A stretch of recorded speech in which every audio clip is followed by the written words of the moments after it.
Hello friends, आज हम आपके लिए लेके आए हैं सावन के सोमवार की कथा।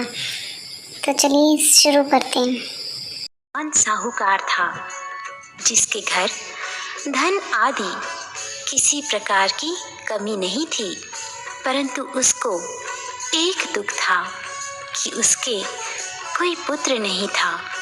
वह इसी चिंता में रात दिन रहता था।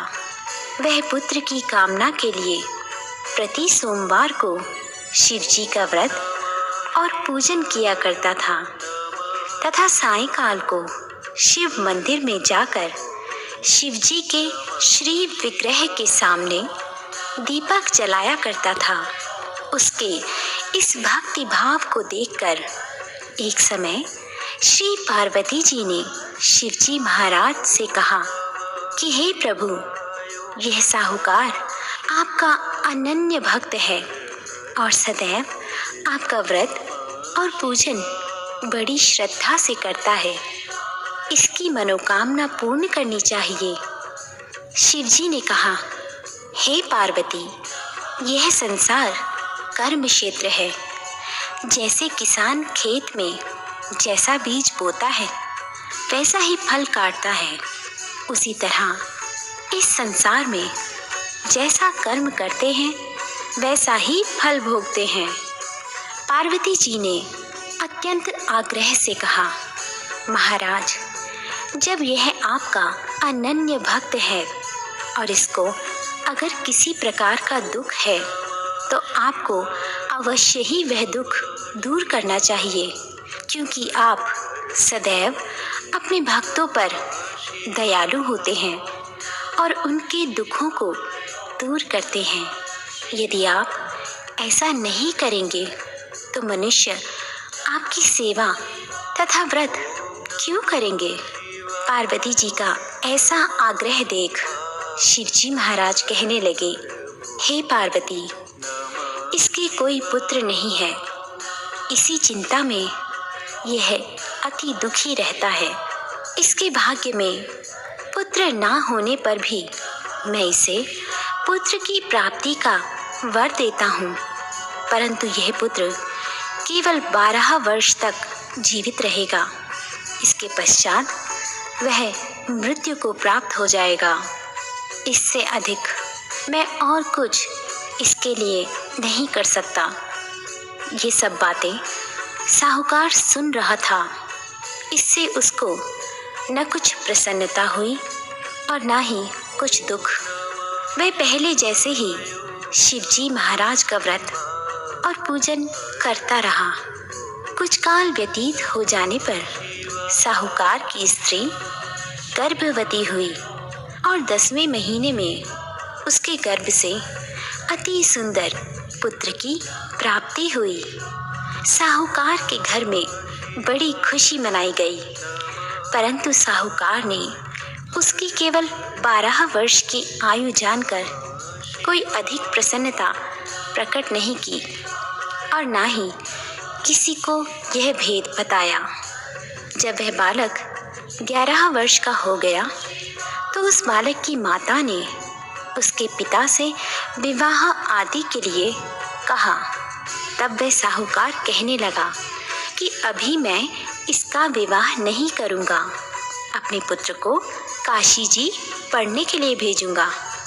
फिर साहूकार ने अपने साले अर्थात बालक के मामा को बुलाकर उसको बहुत सा धन देकर कहा, तुम इस बालक को काशी जी पढ़ने के लिए लेकर जाओ और रास्ते में जिस स्थान पर भी जाओ यज्ञ करते और ब्राह्मणों को भोजन कराते जाओ। वह दोनों मामा भांजे यज्ञ करते और ब्राह्मणों को भोजन कराते जा रहे थे। रास्ते में उनको एक शहर पड़ा। उस शहर में राजा की कन्या का विवाह था और दूसरे राजा का लड़का जो विवाह कराने के लिए बारात लेकर आया था वह एक आंख से काना था। उसके पिता को इस बात की बड़ी चिंता थी कि कहीं वर को देख कन्या के माता पिता विवाह में किसी प्रकार की अड़चन पैदा न कर दे। इस कारण जब उसने अति सुंदर सेठ के लड़के को देखा तो मन में विचार किया कि क्यों ना दरवाजे के समय इस लड़के से वर का काम चलाया जाए। ऐसा विचार कर वर के पिता ने उस लड़के और मामा से बात की तो वे राजी हो गए। फिर उस लड़के को वर के कपड़े पहनाकर तथा घोड़ी पर चढ़ा दरवाजे पर ले गए और सब कार्य प्रसन्नता से पूर्ण हो गया। फिर वर के पिता ने सोचा कि यदि विवाह कार्य भी इसी लड़के से करा लिया जाए तो क्या बुराई है। ऐसा विचार कर लड़के और उसके मामा से कहा, यदि आप फेरों और कन्यादान के काम को भी करा दें तो आपकी बड़ी कृपा होगी और मैं इसके बदले में आपको बहुत कुछ धन दूंगा। तो उन्होंने स्वीकार कर लिया और विवाह कार्य भी बहुत अच्छी तरह से संपन्न हो गया। परंतु जिस समय लड़का जाने लगा तो उसने राजकुमारी की चुंदड़ी के पल्ले पर लिख दिया कि तेरा विवाह तो मेरे साथ हुआ है, परंतु जिस राजकुमार के साथ तुझको भेजेंगे वह एक आंख से काना है और मैं काशी जी पढ़ने जा रहा हूँ। लड़की के जाने के पश्चात उस राजकुमारी ने जब अपनी चुंदड़ी पर ऐसा लिखा हुआ पाया तो उसने राजकुमार के साथ जाने से मना कर दिया और कहा कि यह मेरा पति नहीं है, मेरा विवाह इसके साथ नहीं हुआ है, वह तो काशी जी पढ़ने गया है। राजकुमारी के माता पिता ने अपनी कन्या को विदा नहीं किया और बारात वापस चली गई। उधर सेठ का लड़का और उसका मामा काशी जी पहुंच गए। वहां जाकर उन्होंने यज्ञ करना और लड़के ने पढ़ना शुरू कर दिया। जब लड़के की आयु 12 साल की हो गई उस दिन उन्होंने यज्ञ रचा रखा था कि लड़के ने अपने मामा से कहा, मामा जी आज मेरी तबीयत कुछ ठीक नहीं है। मामा ने कहा, अंदर जाकर सो जाओ। लड़का अंदर जाकर सो गया और थोड़ी देर में ही उसके प्राण निकल गए। जब उसके मामा ने देखा कि वह बालक मुर्दा पड़ा है तो उसको बहुत दुख हुआ और उसने सोचा कि अगर मैं अभी रोना पीटना मचा दूं तो यज्ञ का कार्य अधूरा रह जाएगा। अतः उसने जल्दी से यज्ञ का कार्य संपन्न कर ब्राह्मणों के जाने के बाद रोना पीटना आरंभ कर दिया। संयोगवश उसी समय शिव पार्वती जी उधर से जा रहे थे। जब उन्होंने जोर जोर से रोने की आवाज़ सुनी तो पार्वती जी कहने लगी, महाराज कोई दुखिया रो रहा है, इसके कष्ट को दूर कीजिए। जब शिव पार्वती जी ने पास जाकर देखा तो वहाँ एक लड़का मुर्दा पड़ा था।